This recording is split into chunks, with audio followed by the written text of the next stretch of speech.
Bonjour à tous et bienvenue dans cette nouvelle vidéo. Alors aujourd'hui, on va parler de couvre-feu. Oh là là, attention.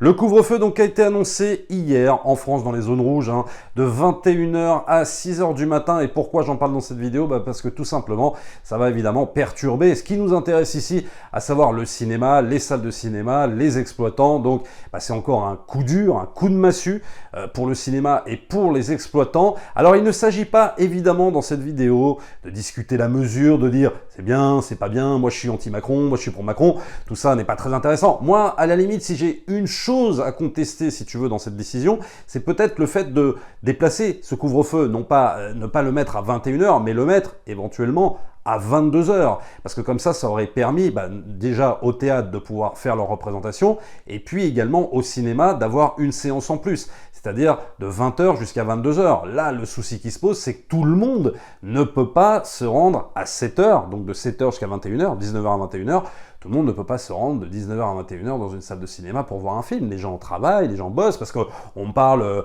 des journées, mais en journée, les gens travaillent. Le matin, apparemment, je sais plus, j'ai cru qu'il n'y a plus de séance du matin. Le week-end, oui, on peut rentabiliser le week-end, mais c'est quand même très compliqué. Quand tu as des gros films qui sortent, tu as quand même le mercredi, le jour J, le jour des sorties en France, quand même, les grosses séances, c'est celles entre 20h, 21h, etc., voire des fois même 22h. Et donc, du coup, surtout, ce qui va être très important, c'est le nombre de semaines que ça va durer. C'est-à-dire que là, on nous a annoncé 4 semaines, mais ça peut durer 6 semaines, et puis, pourquoi pas même que ça se prolonge. On n'en sait rien, puisque, en fait, le problème avec la Covid-19, c'est que on avance jour par jour, semaine par semaine, on n'a aucune prévision à faire, on ne peut pas faire de prévision, donc c'est évidemment très compliqué. Et donc, je pense évidemment, là, au cinéma français, en tout cas, aux gros hits français, notamment, par exemple, le film de Albert Dupontel. Évidemment, le plus attendu, c'est Kaamelott, qui devait sortir le 25 novembre. Donc là, si on prend en considération le nombre de semaines, ça peut peut-être le faire, en fait, pour la sortie du film d'Alexandre Astier, le 25 novembre. On ne sait pas si ce couvre-feu va peut-être se prolonger, je sais pas moi, en fermeture des salles. Alors évidemment, j'imagine le pire. Et donc, ça remet en cause les sorties de ces films, évidemment, qu'on attendait. Et donc moi, par rapport à ces grosses sorties, je me place en tant que simple spectateur. Je ne suis pas Alexandre Astier, je ne suis ni producteur, ni distributeur, et très franchement, j'aimerais pas être à sa place là en ce moment, parce que ça doit être très dur à gérer. Ils doivent être en réunion de crise, disons-le clairement, c'est-à-dire qu'ils doivent se dire qu'est-ce qu'on fait avec nos films. Moi, à mon sens, je donne mon simple avis, je pense qu'il faudrait peut-être, là pour le coup, jouer peut-être la carte du report, même si je crois que le film avait déjà été reporté, mais je pense qu'il serait peut-être plus raisonnable de jouer la carte du report, parce que clairement, Kaamelott qui sort en plein couvre-feu, etc., avec les gens déjà qui vont un peu moins en salle en plus, ça risque d'être très compliqué pour que le film connaisse un certain succès. Mais la question qui se pose aussi, c'est que est-ce que ça ne va pas être prolongé au-delà de début 2021? Par exemple, il y a le OSS 117 de Nicolas Bedos qui lui doit sortir le 3 février, donc on peut se dire que lui est à peu près à l'abri, mais on peut pas savoir ce qui va se passer le 3 février, très clairement. Donc c'est ça le problème aussi, quoi. Ça peut très bien évoluer. On l'a vu par exemple à Hollywood avec James Bond, qui avait déjà été repoussé et qui est de nouveau repoussé. Donc on n'est jamais à l'abri d'éternels reports. Moi pour le coup, je jouerais cette carte-là pour l'instant. Je sais, c'est chiant, tout le monde attend Kaamelott, mais bon, on n'a pas d'autre choix pour l'instant. Et après, par contre, si ça dure, si vraiment ça dure, si ce virus perdure, moi je pense qu'il faut jouer clairement la carte de la VOD en faisant évidemment payer la VOD. Pas question évidemment que le film soit racheté et être diffusé sur Netflix ou Amazon Prime et tout ça, parce que là, clairement, c'est vraiment un manque à gagner. Je pense qu'ils y gagneraient peut-être plus par rapport à la VOD.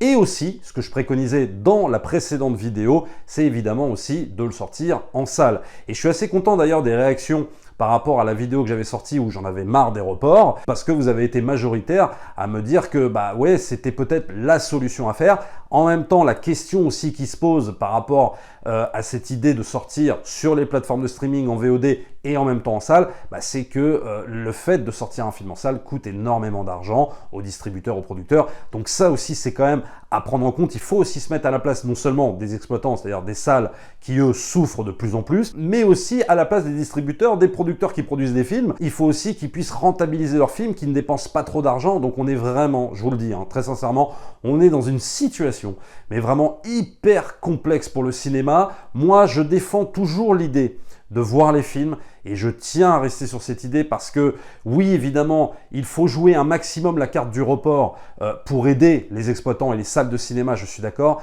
mais au bout d'un moment, c'est vrai que en tant que spectateur, pour ne pas casser la dynamique, si tu veux, de voir des films, de rendre aussi les gens heureux quelque part, c'est-à-dire de leur fournir une manière de pouvoir s'évader en voyant le film qu'ils attendaient, il faut aussi peut-être jouer en 2020, en 2021, on n'est plus en 1950, en 2020, en 2021, je pense qu'il faut jouer aussi la carte des nouvelles technologies, c'est-à-dire, ça ne veut pas dire regarder un film sur son téléphone, attention, mais ça veut dire jouer, oui, la carte de la plateforme, de la VOD, etc.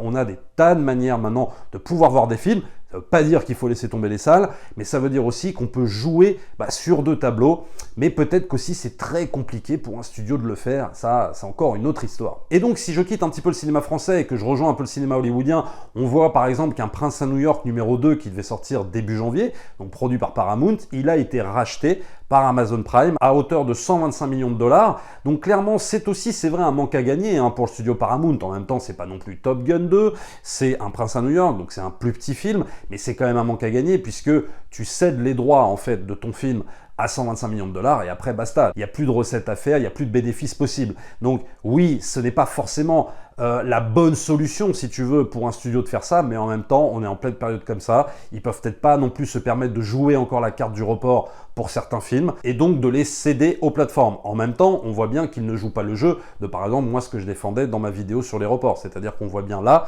que les gros studios ne jouent pas non plus la carte de pouvoir le sortir dans les salles qui restent ouvertes aux États-Unis. Moi ce que je déplore un petit peu, mais c'est toujours le même problème. Est-ce que ça ne coûte pas aussi beaucoup d'argent de sortir un film comme un Prince à New York numéro 2 dans des salles de cinéma, tout en sachant qu'il n'y a pas le nombre de spectateurs escomptés. Alors pareil pour Borat numéro 2 qui sortira directement aussi sur Amazon Prime, et là du coup ça nous amène évidemment au cas de Disney Plus qui a fait couler beaucoup d'encre ces derniers jours, puisque le nouveau PDG a annoncé un peu une restructuration de ce que la société Disney allait faire avec sa plateforme de streaming, avec le cinéma, etc. Et à mon sens, il y a eu quand même pas mal d'emballements. Certains ont tiré une espèce de sonnette d'alarme comme ça en disant « ça y est, c'est la fin du cinéma et tout ça ». Non, moi je vais essayer de tempérer un petit peu ce qui a été dit. L'idée maintenant pour Disney, c'est de mettre de plus en plus de contenu original sur sa plateforme Disney+.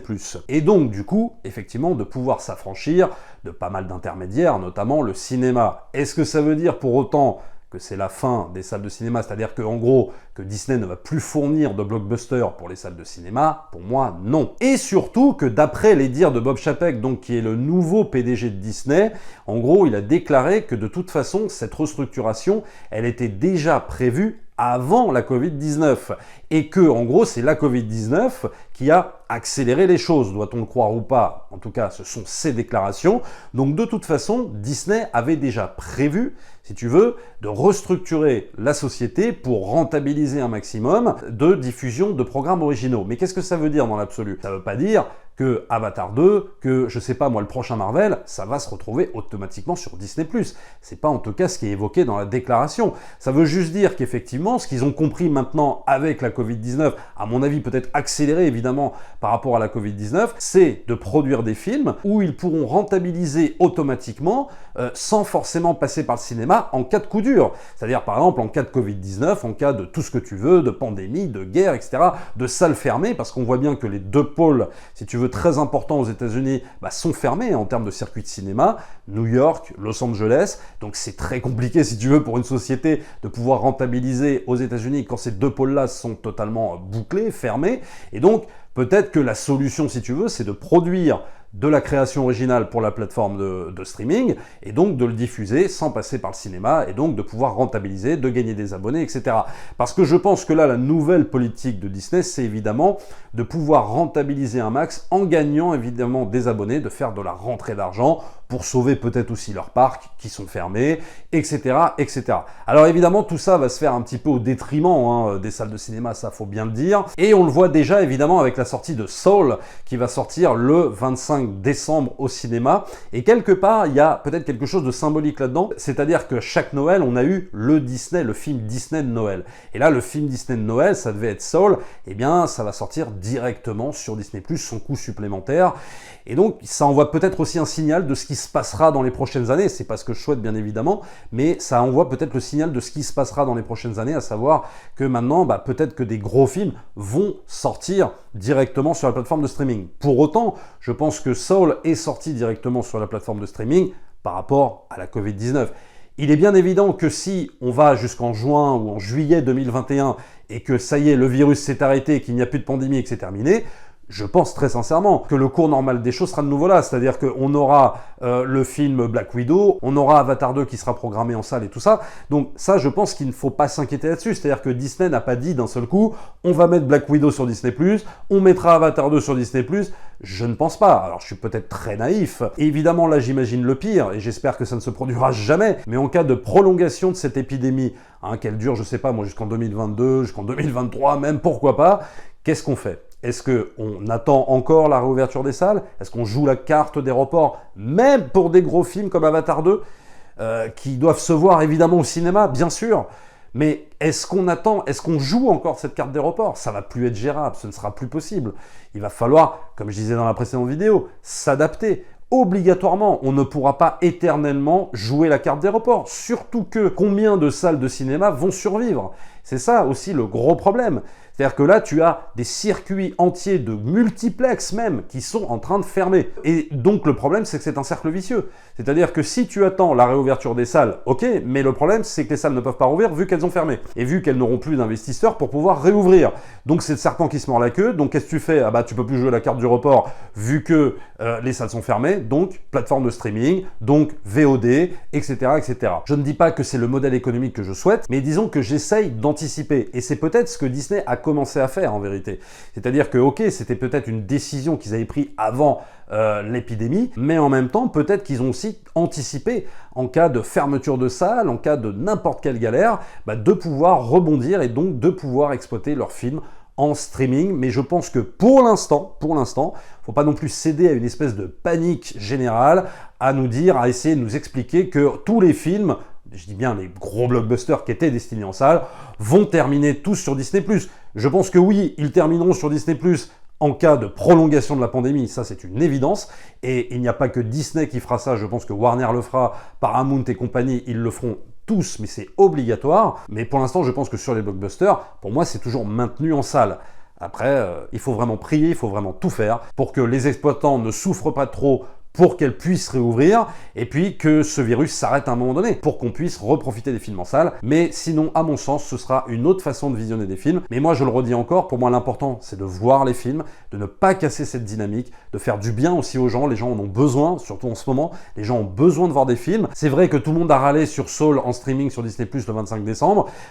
Moi, si tu veux, le seul truc que j'ai déploré, j'ai pas déploré qu'il soit sur Disney+, j'ai juste déploré qu'il ne sorte pas en salle en même temps, en tout cas en France. Voilà, j'ai trouvé ça dommage que Disney joue pas cette carte-là, vraiment. Ça aurait été vraiment bien qu'ils puissent jouer cette carte-là, pour redonner un petit peu d'espoir aux exploitants, ça aurait été vraiment bien. Il a décidé de ne pas la jouer. Moi, c'est le seul truc que j'ai déploré, mais je vais vous dire, il n'y a pas que Disney dans ce cas.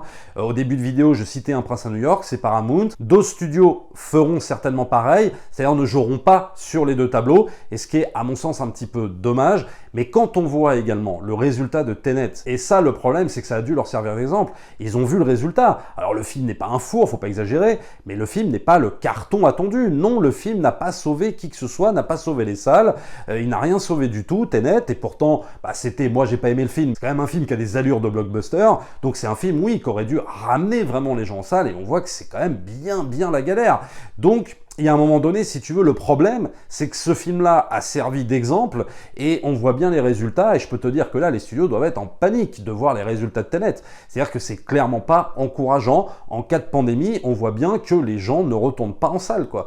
Et donc, c'est un gros souci. Voilà ce qu'on pouvait dire sur la situation actuelle. Ne vous inquiétez pas, de toute façon, la chaîne, évidemment, continue. Il y a plein de bonnes choses qui arrivent en octobre, que ce soit film, série, plateforme ou cinéma, en tout cas, pour ce qui est encore ouvert. Donc, ne vous inquiétez pas, on continue à chroniquer comme des dingues. Abonnez-vous à la chaîne, likez, partagez et nous on se retrouve très vite pour une prochaine vidéo. Ciao!